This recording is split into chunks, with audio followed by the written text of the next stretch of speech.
நமச்சிவாய வாழ்க. நாதன்தாள் வாழ்க. இமைப்பொழுதும் என் நெஞ்சில் நீங்காதான் தாழ் வாழ்க. வாழ்க வளமுடன். அனைவருக்கும் இனிய வணக்கங்கள். ஜோதிட சாஸ்திரம் 27 நட்சத்திரங்களையும் 12 ராசிகளையும் நவ கிரகங்களையும் அடிப்படையாக கொண்டுதான் இயங்கி வருகின்றன. இதில் நவக்கிரகங்கள் ஒவ்வொன்றும் ஒவ்வொரு விதமான குணநலன்கள் கொண்டவை. நவ கிரகங்களில் குருவை அடுத்து 2வது சுப கிரகமாக திகழ்பவர் சுக்கிரன். தனகாரகன் குரு பகவான் பணத்தை தருகிறார் என்றால் அந்த பணத்தை சந்தோஷமான வழிகளில் செலவு செய்ய வைப்பவர் சுக்கிரன். ஒருவர் பணத்தை பற்றி கவலைப்படாமல் செலவு செய்கிறார் என்றால் அவர் சுக்கிரனின் ஆதிக்கத்தில் பிறந்தவர் என்பதை அவரின் ஜாதகத்தை பார்க்காமலே அறிந்து கொள்ளலாம். சுக்கிர பகவான் கலைகளுக்கு அதிபதி என்பதால் எழுத்து, இசை, பாடல், நடனம், நாடகம், பாட்டு, சினிமா ஆகியவற்றில் புகழ் பெற ஜாதகத்தில் சுக்கிரன் நல்ல நிலையில் இருக்க வேண்டும் என்பது அவசியம். சுக்கிர பகவான் ஜாதகத்தில் எந்த நிலையில் இருந்தாலும் ரிஷபம், துலாம், மிதுனம், கன்னி, மகரம் மற்றும் கும்பம் ஆகிய 6 ராசிக்காரர்களுக்கு துன்பத்தை விளைவிப்பதில்லை. ரிஷபத்திலும் துலாம் ராசியிலும் ஆட்சி பெறும் சுக்கிர பகவான் தனது எதிரியான குருவின் வீடான மீனத்தில் உச்சமடைகிறார். தனது நண்பனான புதனின் வீடான கன்னியில் நீசமடைகிறார். ஜாதகத்தில் சுக்கிரன் வலுவிழந்தால் அவரின் திருமண வாழ்க்கையில் தடைகள் ஏற்படும் வாய்ப்புகள் அதிகம். சுக்கிர பகவான் ஜூலை மாதம் 31ஆம் தேதி சிம்ம ராசிக்கு பயிற்சியாக போகிறார். காதல் கிரகமான சுக்கிர பகவான் நெருப்பு ராசியான சிம்மத்தில் புதனோடு கூட்டணி சேரப்போகிறார்.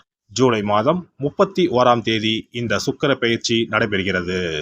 ஆகஸ்ட் மாதம் 23ஆம் தேதி வரை சிம்மத்தில் சுக்கிர பகவான் சஞ்சரிப்பார்.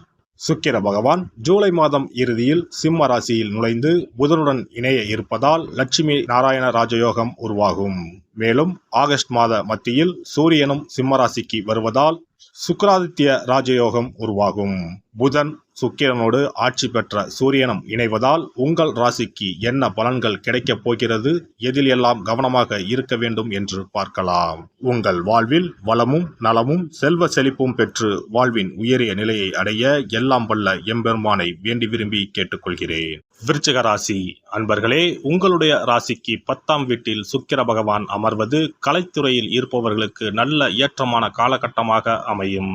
குறிப்பாக ஏற்கனவே குரு பகவான் 7ஆம் வீட்டில் இருந்து உங்கள் ராசியை பார்த்து கொண்டிருக்கிறார். எவ்வளவு பெரிய சிக்கல் வந்தாலும் அது குருவின் பார்வையால் மறைந்து போகிறது.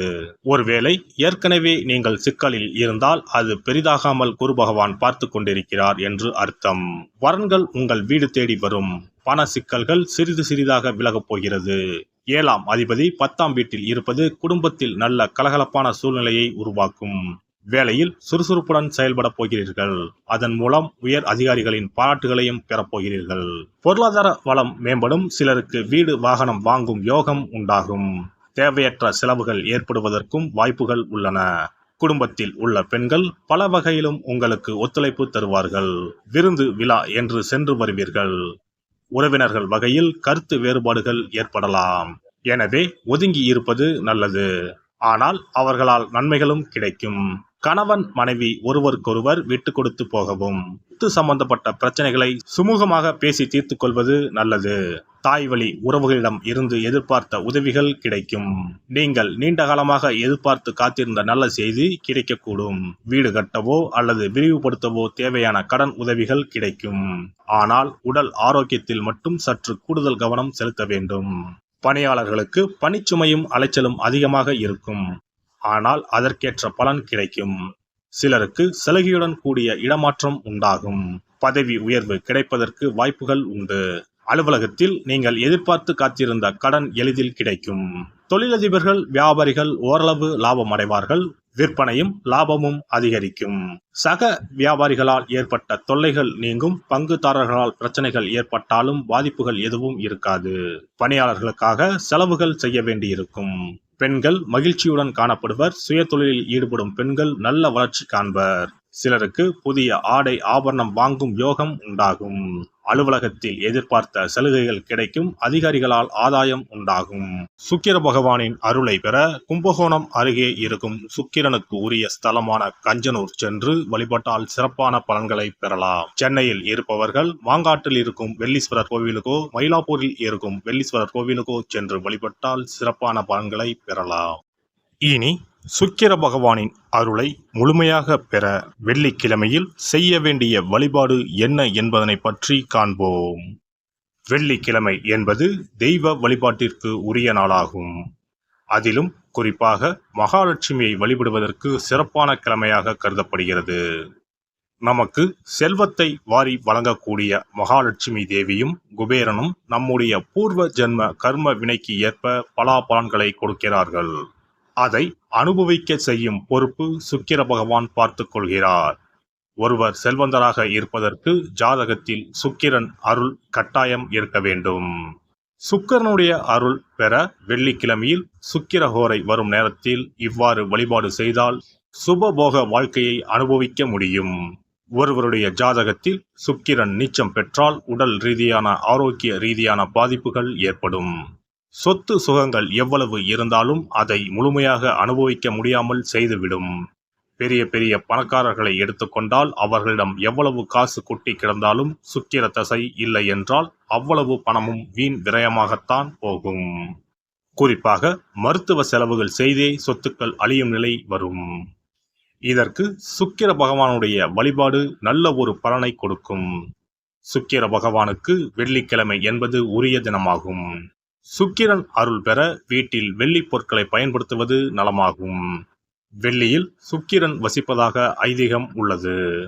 வெள்ளி பொருட்கள் கொண்டு பூஜை செய்தால் சகல சௌபாக்கியங்களும் உண்டாகும். சுக்கிர வழிபாடு செய்ய நினைப்பவர்கள் காலை 6 மணி முதல் 7 மணி வரையிலான காலம் சுக்கிரஹோரை ஆகும். அதனை தவறவிட்டால் மதியம் 1 மணி முதல் 2 மணி வரை சுக்கிரஹோரை நிகழ்கின்றது. அதையும் தவறவிட்டால் இரவு 8 மணி முதல் 9 மணி வரையிலான சுக்கிரஹோரை நேரத்தில் வழிபாடுகள் செய்து பயன்பெறலாம். இவற்றில் காலை 6 மணி முதல் 7 மணி வரையிலான முதல் சுக்கிரஹோரையில் சுக்கிர வழிபாடு செய்வது சிறப்பான பலன்களை கொடுக்கும். காலை முதல் மாலை வரை உபவாசம் இருந்து சுக்கிர பகவானுக்கு உரிய காயத்ரி மந்திரத்தை உச்சரித்து கல்கண்டு சேர்த்த சர்க்கரை பொங்கலை நைவேத்தியம் படைத்து வெள்ளை நிற பூக்களால் அர்ச்சனை செய்ய வேண்டும். சுக்கிர தசை நடப்பவர்களும் சுக்கிரன் நீச்சம் பெற்ற ஜாதகக்காரர்களும் இந்த வழிபாடு செய்வது சிறப்பான பலன்களை கொடுக்கும்.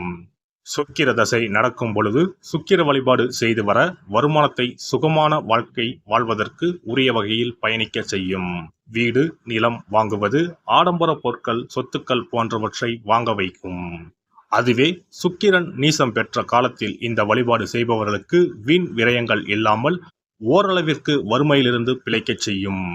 வெள்ளிக்கிழமையில் நவக்கிரக கோவிலுக்கு சென்று சுக்கிர பகவானுக்கு வெள்ளை வஸ்திரம் சாற்றி வழிபாடு செய்யலாம். வெள்ளை நிற நைவேத்தியங்கள் தயார் செய்து கோவிலில் வரும் பக்தர்களுக்கு தானம் செய்யலாம். இவ்வாறு செய்து வர சுக்கிரனின் முழு அருளும் கிடைக்கப் பெற்று வாழ்வில் உயரிய நிலையை அடைவீர்கள். எல்லாம் வல்ல இறையருளால் நீங்களும் உங்கள் அன்பு குடும்பமும் உடல் நலம், நீலாயுள், நிறை செல்வம், உயர் புகழ், மெய்ஞானம் ஓங்கி வாழ்க வளமுடன். இந்த வீடியோ பதிவு உங்களுக்கு பிடித்திருந்தால் லைக் பண்ணுங்க, கமெண்ட் பண்ணுங்க, ஷேர் பண்ணுங்க, மறக்காம சப்ஸ்கிரைப் பண்ணுங்க, பக்கத்துல இருக்கிற பெல் பட்டனை கிளிக் பண்ணுங்க. நன்றி, வணக்கம். ஓம் நமச்சிவாய, சிவாய நம.